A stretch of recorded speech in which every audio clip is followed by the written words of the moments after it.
ও আসলে সব প্রমাণ হয়ে যাবে। বাঁচতে চাইলে সত্যি করে বল, কেন মিথ্যা বলেছিস বল, কে আসল শালিমা বল। বলতেছি বাবা। গল্পের প্রেক্ষাপট এখন চরম উত্তেজনার দিকে মন নিয়েছে।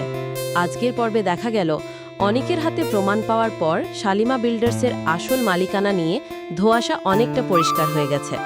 আগামী পর্বে আমরা দেখতে পাব অনিকের জীবন এখন এক নতুন চ্যালেঞ্জের সম্মুখীন। শালিমা বিল্ডার্সের ম্যানেজার রমজান সাহেব এবং মেঘলা এখন অনিকের ওপর পুরোপুরি নির্ভরশীল।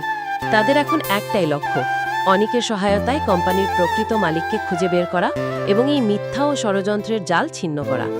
আগামী পর্বের শুরুতেই দেখা যাবে অনিকের অদম্য সাহস। সে জানে এই লড়াইটা সহজ নয়। একদিকে নিজের পরিবারের দায়িত্ব, অন্যদিকে সত্য প্রকাশের কঠিন পথ।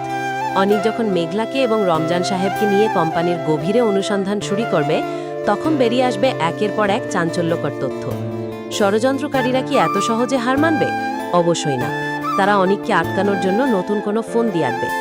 মেঘলা, যে নিজেও এই ষড়যন্ত্রের শিকার, সে কি পারবে অনিকের পাশে দাঁড়িয়ে নিজের এবং কোম্পানির সম্মান রক্ষা করতে?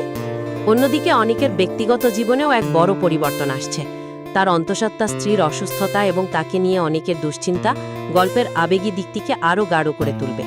সে একদিকে সত্য অনুসন্ধানের পথে অবিচল থাকবে, অন্যদিকে পরিবারকে আগলে রাখবে। দর্শকের মনে প্রশ্ন জাগবে, অনিক কি পারবে তার উপর অর্পিত সব দায়িত্ব পালন করতে? মেঘলা এবং অনিকের এই নতুন জোট কি ষড়যন্ত্রের মূল হোতাদের মুখোশ উন্মোচন করতে পারবে? গল্পের এই পর্যায়ে এসে সত্যের জয় কি হবে, নাকি আবারও কোনো গভীর ষড়যন্ত্রে তলিয়ে যাবে সবকিছু? দর্শক আগামী পর্বে দেখতে পাবেন অনিক এবং মেঘলার অদম্য লড়াই। সত্য এবং মিথ্যার এই টানাপোড়েনে অনিক কি পারবে নিজেকে প্রমাণ করতে?